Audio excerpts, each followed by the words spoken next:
7,000, 8,000, 9,000, 10,000. Mount Hope, we're a nonprofit organization. We teach love, hope, and discipline through biblical principles, whatever you want it to be called, but just basic life principles to help you succeed and help you be the best person that you can be, and through the art of boxing. The first thing they do is they come, they report to me, tell me, Coach, I'm here, and then as soon as they come in, if they come in early, they get to hit the mitts, which they love the mitts because that way it's an opportunity for them to actually learn by hitting stuff, and they really like it a lot. So if they come early, they can hit the mitts by just warming up, touching the mitts a little bit, and I'll help them do that. If they come right on time, 4:30, meet at the park. If they come here, they know we're not here, so they go straight to the park. At that point, they run from 3 to 6 laps after they finish running. Jogging, they come back, we stretch, good stretching. After we stretch, we go into kind of like calisthenics, where they're warming up your muscles and stuff like that, and then we go straight into some boxing, some technique stuff, some moving your legs, some line drills. It's a privilege to have them. You teach them a little bit of boxing, a little bit of life skills. I decided to open something up.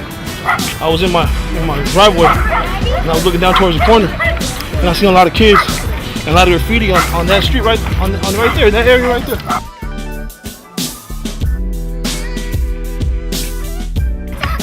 I have a tool that I was taught as a kid to be able to reach youth, and that skill is boxing.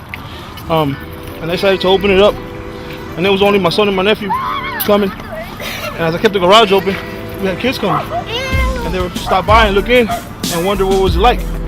So I said, "Hey, come on in." Started coming. One started coming, another one started coming. The one told their friend, another friend. I've had 64 come to the program, and I have like 16 on a regular basis. Today we're short. We have short work. We don't have too many people, but we do have volunteers today. We usually don't have volunteers. Sometimes we do, sometimes we don't. It is what it is, but we do the best of what we got. And I know about the team, how to work on the team, how to manage team, because I was on the Olympic team as a kid. So I was always keeping my eye on the coaches. And how old were you when you got on the Olympic team? I was 15 years old and I got on the junior Olympic team. 15 years old? And how long were you boxing for? When did you start boxing? I started boxing at the age of 14 and a half. And what got you into that? Living in this community, I lived all my life here. So I understood that if I didn't get involved into something, I was gonna wind up dead or in jail. Because my cousin, we were the same age. He got murdered at 13 in Los Angeles. And same thing that goes on up there goes on down here. So I said, you know what? I gotta do something before I end up being part of that. So I did. I started boxing in the gym. I went to the gym. After 9 months, I worked very hard and I became a national champion. #1 in the whole United States. And then I said, you know what? I can do this.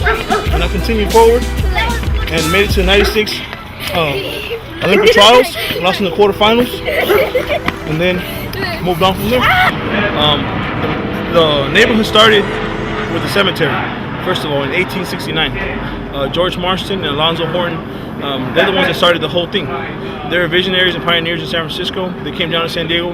They loved the place. George Marston had a big influence in Balboa Park area, basically being the architecture for all the stuff that's there now.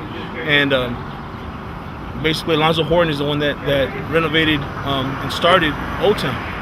So those two pioneers, they got together with another pioneer, Elisha Babcock, who actually started the Hotel Del.